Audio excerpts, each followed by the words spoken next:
We remain steadfast in our commitment in delivering local news that matters. Stories that inspire. Enriching the lives of Filipinos in the Philippines and across the globe. This is your GMA Regional TV. Buong puso para sa Pilipino.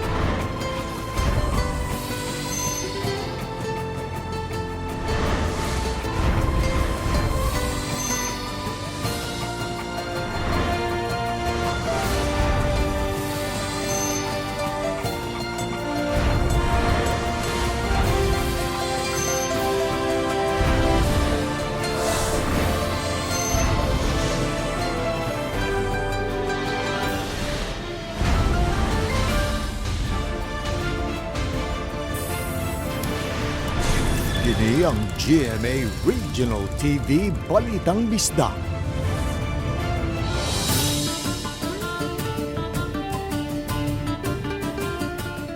Maayong hapon, kini ang inyong GMA Regional TV Balitang Bisdak, ang bugtong kasaligan, kasandigan o kadangpan sa mga Bisaya. Ako si Alan Domingo. Nga maghatod sa labing dako og mga nagunang balita. Nga mahinungdanon sa Central ug Eastern Visayas, ako si Luan Merondina. Live din sa GMA Complex sa Rakbayan sa Sugbo. Ako si Cecil Kibod Castro. Usa ang patay samtang 8 ang nadangat sa Santa Rosa Community Hospital sa Olango Island. Human makakaon og isdang buriring. Ang mga apektadong banay mao ang banay Ibardo nga taga Caubian Island diin tulukan nila mga bata. Gihaya na usab karon ang inahan sa mga managsuon nga nanagat ug nakakuha sa isdang buriring. Ani ang report. Kasamtangan karong nagpaalim sa Santa Rosa Community Hospital sa Olango Island ang managsuong Eugene, Joseph, Jordan ug Junray Ibardo human makasinati ug pagpaminhod sa nagkadiyang bahin sa ilang lawas.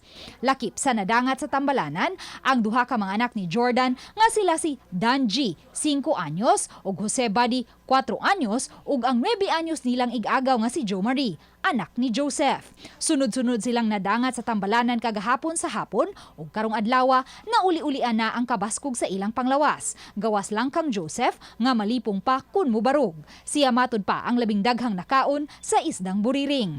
Nagluya ug nagsuka pa usab kaganihang buntag ang 4 anyos nga si Jose Badi, 15 sa tulo ka mga bata siya usab ang labing daghang nakaon. Kani ko sa si ato gyapon na silang gipang from time to time gi-monitor up to sila gid sa nga nani maka-recover sa ilahang kanang effect sa toxin sa maong kanang buliring.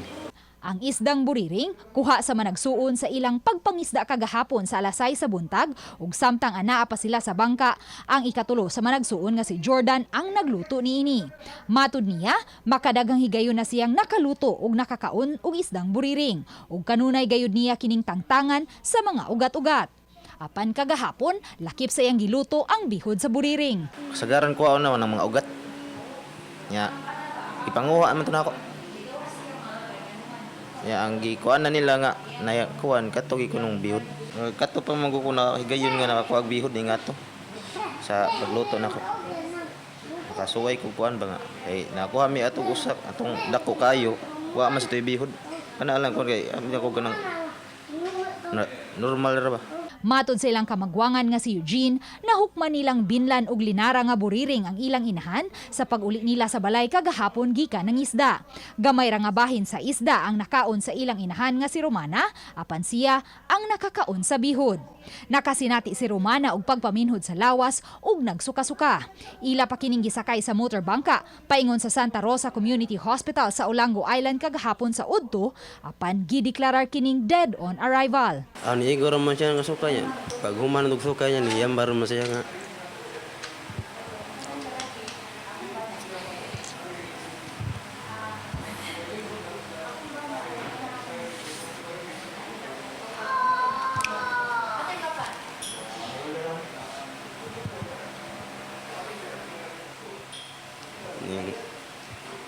Ya meron siya nga di na siya pare kay hindi ako namadas yung lawas. Mato ni Dr. Joel Semblante, Chief of Hospital sa Santa Rosa Community Hospital, nga gikinahanglan gayong limpyuhan og tarong ang isdang buriring sa dili pa kinilutuon ug ilabay ang tanan niining mga internal organs. Posible po na good. Still ang bihod na may mga ugat-ugat na nga ato dagan. No, nya we must kanang sa nga na pahimangno or remember nga ang katuyang neurotoxin mo nang gitawag neurotoxin kay tupod na siya dito dagan sa iyang mga kaugatan. So posible to nga ang katong toxin dito ni puyo sa bihod. Isip abag sa lokal nga hagamhanan, gihatagan og tag 10 ka kilong bugas humay ang managsuong Ibardo. Samtang ang ilang inahan, gihaya na karon sa ilang panimay sa Caubian Island. Makadagang higayon ang gipahimangno sa mga health authorities nga kung magluto man gani og isda nga buriring, mas maayong limpyuhan gayud kini sa tanang mga internal organs. Ug kung dili maantigo, mas maayong likayan na lang ang pagkaon niini aron dili mahilo. Uban ni Cleofer Lumayag, Luan Merondina, Balitang Bisdak. Paril nga nagsilbing uwang sa mga panimay sa Purok Pandayan sa Barangay Poblasyon Occidental sa usa ka pribadong luna sa lungsod sa Konsolasyon. Nahugno ato sa kusog nga pagbunok sa uwan pasado alas 11 kagabi. Ang report ni Nico Serino. Kini ang video sa pagbaha sa panimay sa magtiayong sila si Ranulfo ug Virgilia Buraha sa Pundok Pandayan, Barangay Poblasyon Occidental sa miaging tuig. Kagabi ilang na sinati ang mas grabing pagbaha dihang mibundak ang kusog nga uwan nga may dalang pagpanugdog o kilat. Gibanlas ang mga kabtangan sa upat ka mga panimay paingon sa pribadong luna. Lakip sa gibanlas ang steel matting nga mao'y giali aron dili masud sa imburnal ang mga sagbot. Gitudlo ni Dominic Villar, usa sa apektadong mulupyo, ang gitas-on sa baha nga ilang nasinati kagabi nga miabot sa liog ang giladmon. Mapasalamaton sila nga napagngan sa linya sa kuryente tungod kay ang baha miabot naman sa linya. Matod ni Ranulfo nga wala na mapiog ang kadako sa bulog sa tubig gabi nga mo'y hinungdan nga miawas ang drainage ug misod sa ilang kabalayan. Nagtuo siya nga tungod sa kabugat sa tubig wala makadaog ang paril nga mo'y hinungdan nga nahugno. Nanang tubig. Karon mo na to ang nahitabo ato nga wa na jud matabang. Taas ang tubig.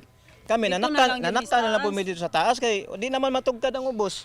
Grabe naman. Matod sa magtiayon walay ni usa sa mga opisyal sa barangay ang nagpakita kaniya hangtod sa pagbisita sa GMA RTV Balitang Bisdak pasado alas 10 kaganihang buntag. Gisalikway usab nila ang pasangil nga tungod sa ilang pagkahugawan ang hinungdan nganong nabara ang drainage ug wala na makalahos sa main drainage nga nahimutang sa usa ka pribadong daan. Apan ilang gitan-aw nga dili gikan nila ang basura apan gikan sa ubang mga sitio sa Kalubihan, Kapa ug Kalachuchi ug milahos sa ilang lugar. Anak kadungog mi ingon sa kapitan namo nga mga hugawan ko ni dire. Nganong kami mayingnon niya nga hugawan nga dako man ganing kanala dili man kay kamera nagpuyo. Kalubian, Kapaw Compound, Kalachuchi, o kaningan hidapit Pandayan. sa amoa, Pandayan. Dili kay usara ang muagi diri nga tubig, daghan kaayo. Apan gihimaka kini ni Kapitan Hercules Aligno sa Barangay Poblasyon Occidental. Matod niya, gibutangan og steel matting ang uban nga mga sitio aron dili makalahos sa Purok Pandayan ang ilang mga basura. Nagtuo ang kapitan nga gikan ra sa ilang purok ang mga basura nga nakaalis sa drainage sa Purok Pandayan. Napay mga sayuti, mga tanon, tagtibuo pa, mga ito. Mineral water, mga butilya, ultimo cellphone nga guba, tawad dito, makuha na mo. Gihimakaksab sa kapitan nga walay taga-barangay nga miduaw sa dapit tungod sa pagkahugno sa paril. Ako kung gikan kita mga purok, naay mga steel matting, ako kung ano mo, mapungan dyan ang mga basura. Kaya rin may bawa na to, nga sila dito di man limpyo. Hinuon ang hinaot ang kapitan nga maabagan sab sa lungsod ang ilang barangay tungod kay nahurot-hurot naman ang ilang pondo tungod sa COVID-19 ug sa bagyong Odette. Gisuwayan sab pagbisita sa GMA RTV Balitang Bisdak ang Local Disaster Risk Reduction and Management Office apan walay mga opisyal nga makaatubang tungod sa seminar nga ilang gitambungan karong adlaw. Wala usay makatubag sa Municipal Engineering Office kay mitambong og seminar ang municipal engineer. Hinunasayod na ang engineering office ug gipasusi na sa ilang mga sakop. Uban ni Philip Patricio ug Rod Prado, Nico Sereno, Balitang Bisdak. Sa grabing pagbaha kagabi ug pagkahugno sa paril sa Purok Pandayan sa Barangay Poblacion Occidental sa lungsod sa Konsolasyon, apektado usab ang ilang panginabukian. Kaginabuntag may mga mi-order unta og fresh lumpia ug empanada nga kuhaon. Apan gibalibara na lang sa magtiayong sila si Ranulfo ug Virgilia Borja. Kining gamay nilang negosyo nga mukita unta gikan sa size ngadto sa 7,000 pesos matag adlaw. Apan tungod sa hitabo kagabi nahanaw ang ilang kita. Nabala kausab si Ranulfo sa igpapalit og tambal alang siyang asawa tungod sa balatian sa kasing-kasing. May unom ka mga panimay nga gipuy-an sa siyam ka mga pamilya ug moabot sila og 40 ka mga tawo ang apektado. Wala pa masayod ang Municipal Social Welfare and Development Office sa nahitabo. Apan mipasalig ang opisyal sa Social Welfare Office nga ila kining susihon aron matun-an kung unsay tabang nga mahatag. Department of Trade and Industry kon DTI dili makapatuman og price regulation sa mga namaligya og pagkaon sa mga tourist spots sama sa Virgin Island sa Panglao sa Bohol. Hinuon mohimo sila og intervention pinaagi sa pag-edukar sa mga nanginabuhi sa dapit. Ani ang report. Gikumpirma ni Direktor Maria Elena Nanit Arbon sa DTI Region 7 nga nakigalayon na kanila ang Department of Tourism sa isyu may tungod sa giingong overpricing sa pagkaon sa Virgin Islands sa Panglao, Bohol. Giklaro ni Arbon nga walay gilatid nga suggested retail price sa mga baligyang pagkaon sa naasong dapit, busa dili usab sila makapatuman og price regulation. Aduna usay mga factor nga kinahanglang tan-awon, lakip na ang mahinungdan nganong niabot sa ingon niini ang presyo sa mga baligya. Pananglitan ang gasto sa pagpalit ug pagdala sa mga pagkaon sa dapit ug didto gibaligya nga layo man usab sa mainland. Bugtong mahimo sa DTI mao ang pagpahigayon og seminar sa mga mamaligya aron sila masayod sa insaktong pamaagi sa pagpadagan sa ilang negosyo. Ingon man ang proper costing o pagtakda og presyo sa mga baligya aron dili makuratan ang mga customer. Kaning so-called overpricing, there's really no set price or kanabang gi-establish nga price kung pila gyud ang mag-picnic ta or mag-cater ta, no? That is a market-driven pricing. Gisalig na sa DTI ngadto sa lokal kagamhanan sa Panglao ug sa Department of Tourism ang isyu sa turismo. Since this is a tourism concern, ang mag-una gyud ani is the Department of Tourism and of course the LGU, no, ang local government concerned. Ang atong kuan is to help them, develop them to become better entrepreneurs. Samtang wala pa moatubang opisyal sa Department of Environment and Natural Resources DENR 7 aron mahatag og katin-awan kalabot sa ilang imbestigasyon sa reklamo. Hinuon aduna na kini gipagawas nga memorandum kalabot sa isyu. Nasayran nga makigtigom usab ang DENR sa uban pang mga stakeholders karong Agosto 8. Ang Virgin Islands sakop sa protected area nga ubos sa pagdumala sa DENR. Kauban si Godfrey Relian, ako si Alan Domingo. Balitag Bisdak. Talisay City Disaster Team ay kampiyon sa labing unang Intercity Rescue Olympic nga gipahigayon sa miagi lang semana. Ang report ni Femari Dumabo. Gisalmutan ang Rescue Olympics sa nagkanlaing disaster team sa mga dakbayan sa lalawigan sa Subo. Dungan sa pagkahimong kampiyon sa Talisay City Disaster, ilang nadawat usab ang Gawad Kalasag Award nga usa ka rekisito aron matawag nga misubay sila sa national standard sa ilang rescue operation. Gawas nga nahimong kampiyon ang Talisay City Disaster, nakadawat usab og pipila ka award ang dakbayan subay sa pagtapos sa Disaster Resilience Month. This is not an award of our office only. This is an award of the Disaster Council, which is si Mayor ang ato ang chairman unya and the office nga ato ang mga personnel pod ang nagmaniobra sa ato ang mga documents. Aside from the trainings nga amo ang gipahigayon sa ato ang mga staff, no, ang ato ang day-to-day nga rescue diri sa Talisay, no, atong response. Samtang dugang mga marking ibutang sa Talisay City Disaster sa mga fault line nga nahimutang sa kabukiran sa dakbayan sa Talisay sunod semana. Tumong niini aron mapahibaw ang mga nanimuyo palibot sa fault line ug makapangandam ng daan. Subsubusabang ipaygayon nilang evacuation drill sa mga mulupyo libot sa mga fault line aron masayod sa angayan nilang buhaton kung adunay kusog nga pagtayog sa mga dapit nga adunay fault line. I-capacitate na to. Ato silang tagaan, i-empower na to sila nga sila na mismo silang kagalingon makaresponde na ni ana. Si kuanapod, si Tapol kay dinha man ni traverse ang two barangays.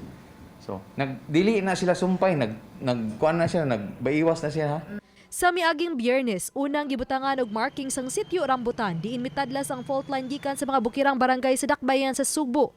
Gawas sa Haklupan, lain usab nga fault line ang mitadlas diha sa Barangay Tapol sa Dakbayan sa Talisay. Uban ni Jun Sulon. Ako si Femary Dumabok. Balitang Bisdak. Cebu City Transportation Office ug ubang mga enforcement agency sa Dakbayan sa Sugbo nangandam sa gikatakdang pagpahigayon sa Ironman. Subay niini ipatuman ang pagtakop sa access sa Cebu South Coastal Road sa southbound lane aron kaagian sa mga partisipante sa kalihukan. Apil sa sirad-an ang SRP Tunnel ug ang viaduct. Hinuon ang northbound lane paagian ra apan adunay magman sa dagan sa mga sakyanan. Posibleng mulanat ug tunga sa adlaw ang closure kay buksan kini inig humana sa kalihukan sa Ironman sa dapit.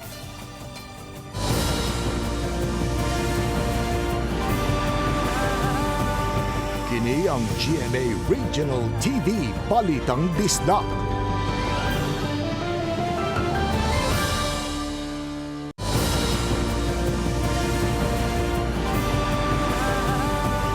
Kini ang GMA Regional TV Balitang Bisdak. Tanang pampublikong eskwelahan sa Talisay City magkapahigayon og face-to-face classes sa pagsugod sa school year 2022 to 2023 karong Agosto 22. Kini ang gipaniguro sa Talisay City DepEd Division Superintendent. Ang detalye sa live report ni Femary Dumabok. Fem.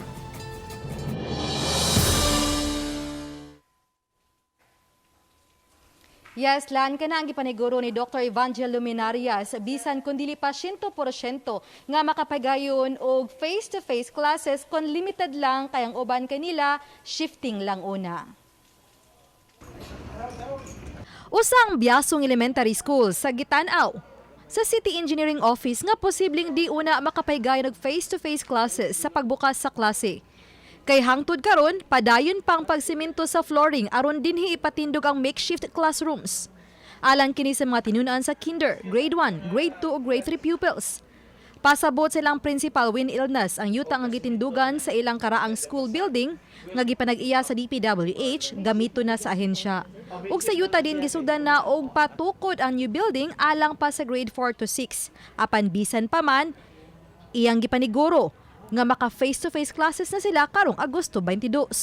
Nga hangyo ko, dugay man gud nila gisugdan. Dugay na ning na-award sa ilaha, dugay nila gisugdan. O wala sad ko ni hangyo gani nga pasugdan na ang ground kay this is our plan B. Wa nila sugdi. Ang amo lang yung gihuwat nga kani. Nya other challenge ani nato na natin mga heavy equipment unya diri, magklase diri, anhi na sila diri magsigig bahas-bahas. That would be our main challenge. Gani kinahanglan pa usab mapaayo ang kisami sa usa sa mga classroom niining school building. Gipanantawan nga naa sa 700 ngadto sa 1,000 ang mga tinunan sa Biasong Elementary School. Ana kanindo lang din kay hangin ta. Sa makaron init man kayo unta supposedly. So ma-feel na to nga bugnaw siya. This could be a conducive place for learning. Temporary learning. Bahala lang sa tag-tent. Kay doon naman sad may ibutang anis taas nga medyo dili kayo mainitan direkta. Doon na natay mga plans ana. Martes sunod semana, Agosto 9, himuon sa Talisay City ang kick-off sa Brigada Eskwela. Panawagan ni Luminaria sa mga stakeholders nga mosalmot sa Brigada Eskwela aron matabangan pag-ayom-ayom ang mga gubaong bahin sa tunghaan. Gikan sa atong mga stakeholders, tingali kung makahatag sila og mga scene or mga materials para sa pag-repair sa atong mga eskwelahan kay mao gyud ang atong immediate need karon ang pag-repair sa mga eskwelahan, mga plywood, scene, mga lansang. Ning adlaw nga dul-an na sa 41,000 ka mga kabataan ang nakapa-enroll. og paniguro sa opisyal nga tanang 44 ka mga eskwelahan sa syudad makapahigayon gyud og face-to-face classes sa pagbukas na sa klase. Tanan natong eskwelahan dinhi sa Talisay City Division mo open gyud sila sa face-to-face karong August 22. Tanan 100% ta.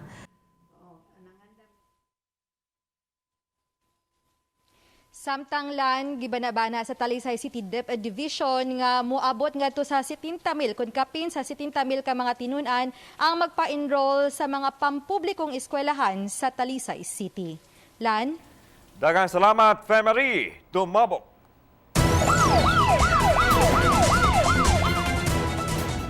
Duha ka mga bata ang namatay human gikatahong nangaligo sa Butuanon River, habig sa Zone Aho sa Barangay Paknaan, Dakbayan sa Mandawi. Giila ni Police Captain Emmanuel Rabaya, OIC Station Commander sa Police Station 3. Sa Barangay Basak, ang mga nakalas nga sila si Sammy Calderon, 5 anyos, ug Alexander Calderon, 7 anyos. Nadapa sa tambalanan ang duha apan gideklarar na kini nga dead on arrival. Kung kaniadto dunay mga makeshift food stalls, karon wala na kini. Human gidili ang pagbaligya og mga pagkaon ug ilimdon sa Virgin Island nga sakop sa lungsod sa Panglao. Mibalik ang katahom sa lugar. May mga turista pagihapong miadto aron musud-ong sa kaanindot sa sandbar. Nasayran nga sugod kagahapon gidid-an na ni Panglao Mayor Edgardo Boy Arcay ang tanang baligya ug ubang tourism activities sa isla. Human mibuto ang kontrobersya. Matod ni Arcay ang Virgin Island alang lang sa sightseeing. Gisuportahan usab ni Governor Aris Aumentado ang pagsira sa Virgin Island samtang giimbestigahan ang giingong taas nga presyo sa mga baligya. Gani dili lang ang Virgin Island ang gisusi karon, kundi ang tanang tourist destination sa Bohol. Nakontrobersyal ang Virgin Island usa ka sandbar nga gibisita sa mga turista. Human nag-viral sa social media ang miabot og 26,100 pesos ang nabayran sa usa ka grupo sa ilang gikaon nga mga seafood. Matud sa mga turista, mura sila giilat sa tindero ug dili tarong ang pricing ug dili transparent usab ang presyo.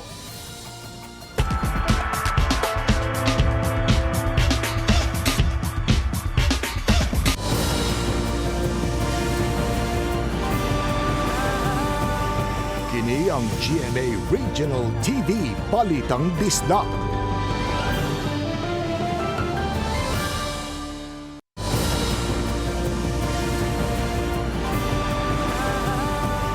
Kini ang GMA Regional TV Balitang Disdak.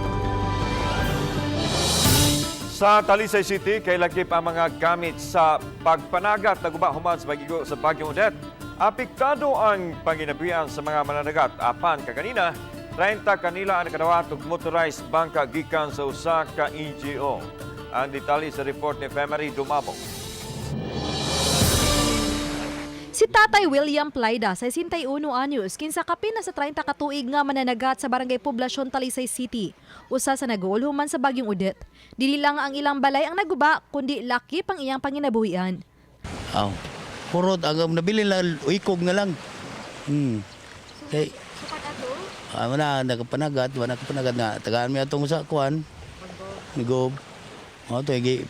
Buhat na mo ginahinay. Apan ganihang buntag, dako niyang pasalamat nga usa siya sa 30 ka mga napiling benepisyaryo sa fiberglass motorized bangka. Sila mga mananagat gikan sa 4 ka coastal barangay sa Talisay City. Alay-lay kay tuag bugsay-bugsay di ara makadres duol nya tong nay pambot adto mo ka sa layo ka kuang-kuang ka kanang dagodag ko nga isda. Kaniron mabintaha na kitagaan mi kining kuan. Konturbangka, pasalamat lang po mi sa British. Ang pagtabang kanila ubos sa livelihood program nga gitambayayungan sa Talisay City Government ug usa ka non-government organization. Nasayran gikan sa representante sa BFAR 7 nga dinhilang sa Subo di mumino sa 5,000 ka mga mananagat ang apektado sa bagyo. Kasi matapos yung devastation ng Odette, 'di ba? So immediately relief operations. Pero ang dapat talagang ginagawa ay yung makatulong sa recovery and rebuilding. So ito yung aming mga programa, some of our programs na in order to help rebuild the lives and livelihood of the people in Cebu. Actually, ang nahitabo gyud pag sa mga mangingisda pag Bagyong Odette, nanamtay uban na na-insured na to ang ilahang mga bangka na natabangan na to sila. Kani sila taon may gani nahatagan sa nila mga bangka karon sa Boitis Foundation. Dugang ni Gulyas nga monitoron sa City Agriculturist ang paggamit sa mga benepisyaryo sa maong mga bangka. Laing mga lugar pa unya ang makadawat sa mga livelihood kits gikan sa NGO agig tabang sa katawhan aron padayong makabangon gikan sa kadaot nga dala sa bagyong Odette. Uban ni Jun Solon, ako si Femary Dumabok. Balitang Bisdak.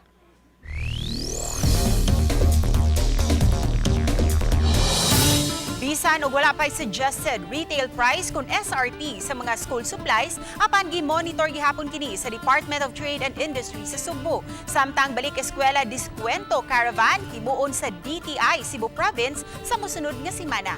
Ani ang report.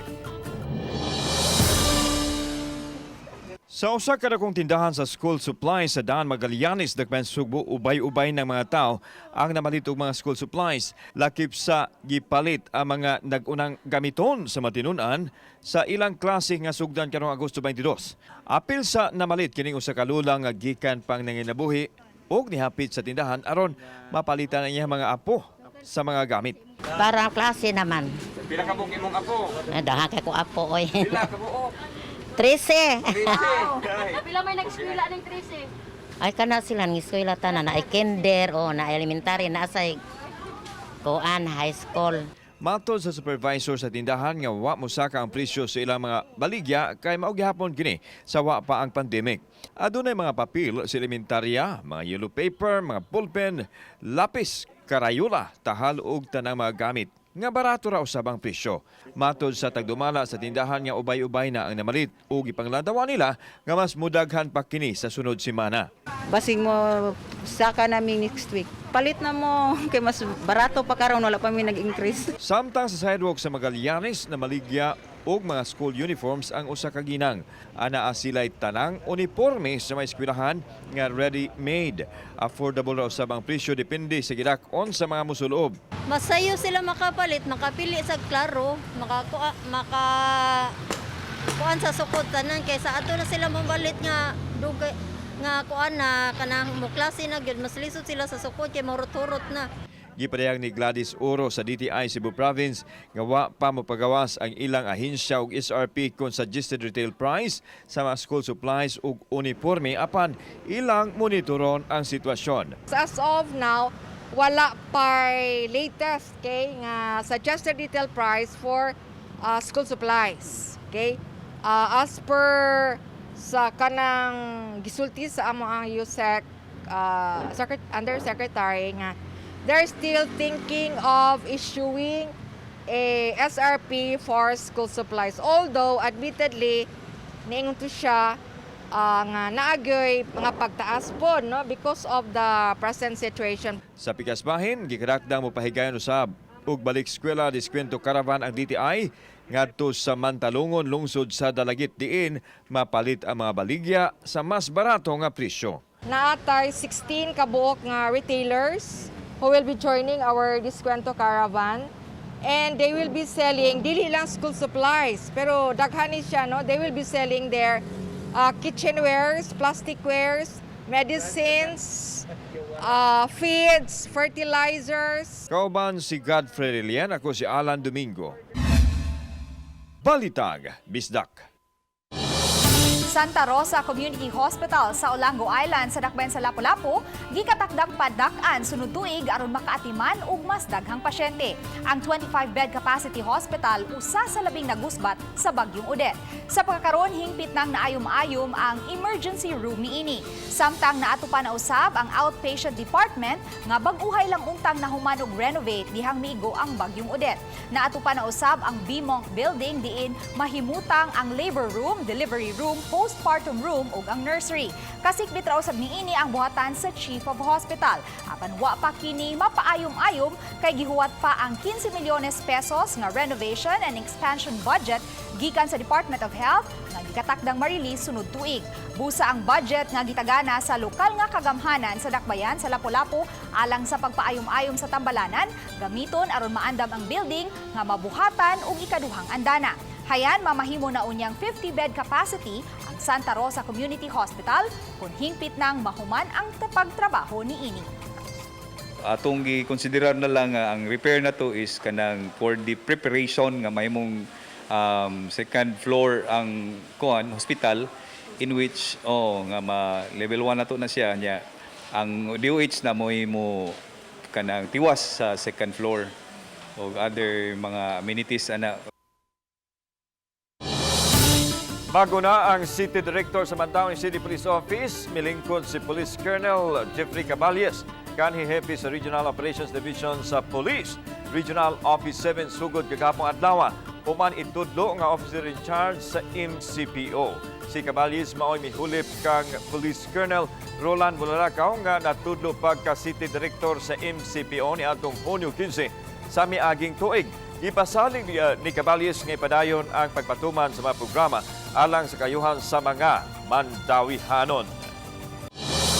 Alang sa taga-probinsya, nahimo ng kabahin sa kultura ang pag-inom og tuba ug bahalina nga maoy naandan sukad pa sa katiguangan. Sayra nato ang kasika sa tubaan ug sa mga manginumay og tuba sa Carbon ning dakbayan sa Subo. Ani ang report.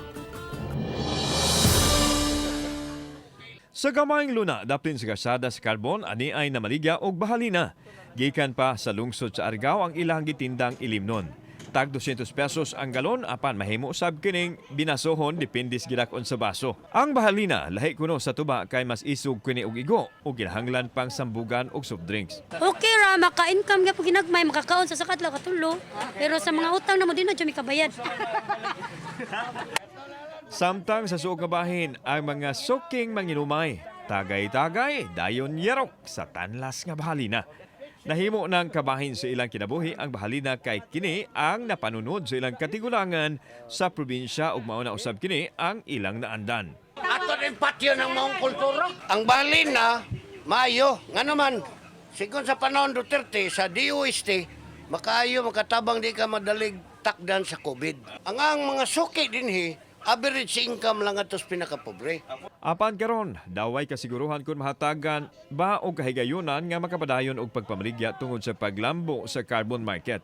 Busa ilang hangyo nga dili kalimtan ang ilimnong tatak sa kultura sa mga yanong Subuanon. Kinahanglan magtagaan jud mig pisto para matagaan mo pagpaninda. Kami po nga mga customer sir, kon po mi mga kampo mi nga tagaan sila pisto aron po nga dili sad mi malibog ug asa mi padong. Kauban si Cleofer Lumayag, ako si Alan Domingo. Balitag, Bisdak. Mo-inspeksyon unya ang mga sakop sa engineering office sa dakbayan sa Talisay sa kaligon sa istruktura sa mga establishmento. Gibutyag ni City Engineer Arnel Bacalso nga nakadawat sila og memorandum gikan sa Secretary sa Department of Public Works and Highways kon DPWH kalabot niini. Apan sa wa pa kini daan ang gimando ni Talisay City Mayor Gerald Anthony Samsam Gulyas kanila nga inspeksyonon ang City Hall ug ubang government buildings. Kininunot sa kusog nga linog nga nitay og sa Abra ug sa kasikbit nga mga lalawigan diin daghang mga istruktura ang nangaguba. Matud pa ni Bacalso nga ang mga edipisyo nga adunay gidak-on nga 10,000 square meters mo'y ilang suruyon og inspeksyonon. Bisan kun pribado kini. Sa pagkakaroon nagpadana sila og suwat sa kadagkuan sa mga establishmento aron makuyugan sila sa ilang pagbisita tungod kay alang raman usab kini sa kaluwasan sa katawhan. Sa pagpundag sa Kusugawan kagabi, mga nagapanugdog usab og kilat apektado usab ang command center sa Local Disaster Risk Reduction and Management Office sa lungsod sa Konsolasyon. Adunay 69 ka mga CCTV ang command center nga gibutang sa nakadayang dapit sa lungsod. Hinoon, sagad dinhi gibutang sa National Highway apan masinati ang Kusugawan og pagpanugdog og kilat. Napaw nga pipila ka CCTV. Gibana-bana ni Charmaine Perez, staff sa Local Disaster Risk Reduction and Management Office nga kapin sa 40 ka mga CCTV. Ang napidog o wala na'y makit-an. Siyang nibawan, plano usab sa local disaster nga motaod og mga CCTV sa dagkong kasapaan sa lungsod. Sa mga mahilig mag-parking, bisan asang dapit sa dakbayan sa Sugbo, pagmatnod, kay mas mahugtan pa sa CCTO ang clamming operation, diin mo average sa 50 ngadto sa 60 ka mga sakyanan ang ilang maklaman kada adlaw. Ani ang report. Suma sa tigpamaba sa Cebu City Transportation Office nga aduna gihapon mga taong nagpataka lang og parking sa ilang masakyanan. Sila ang target sa inadlaw-adlaw nga clamping operation sa CCTO. Gibutyag sa opisyal nga bisan kadtong adunay mga kaugalingong garahe, dili mo gamit ini inay sa daplin gihapon sa kalsada magparking. Suportado usab nila ang lakang sa usa ka magbabalaod nga require ang parking space sa renewal sa car registration aron mosunod sa balaod ang mga tao. I think we support that kay we have found out no that daghan gyud og mga violators nga ni park sa gawas but they have garages. Samtang apil sa hawanan sa CCTO ang mga agianan dapit sa matuhaan nunod sa gidagdang pagsugod na sa klase karong Agosto 22. Siguraduhon nila nga walay makaalis sa mga kalsada apil na ang loading ug unloading sa mga sakinan. Tinud-on nila ang pagpanakop sa malapason sa lagda. Gani maabot usab sa 400 ka masakinan ang ilang madakpan kada adlaw nga nakalapas sa lagda sa trapiko. Apil na ang mga private vehicles. Ato na siyang gina-monitor na karon ang mga schools. At the same time, we are trying to do clearing operations within especially sa mga public schools kay para maagian nila. Kauban si Godfrey Relian, ako si Alan Domingo.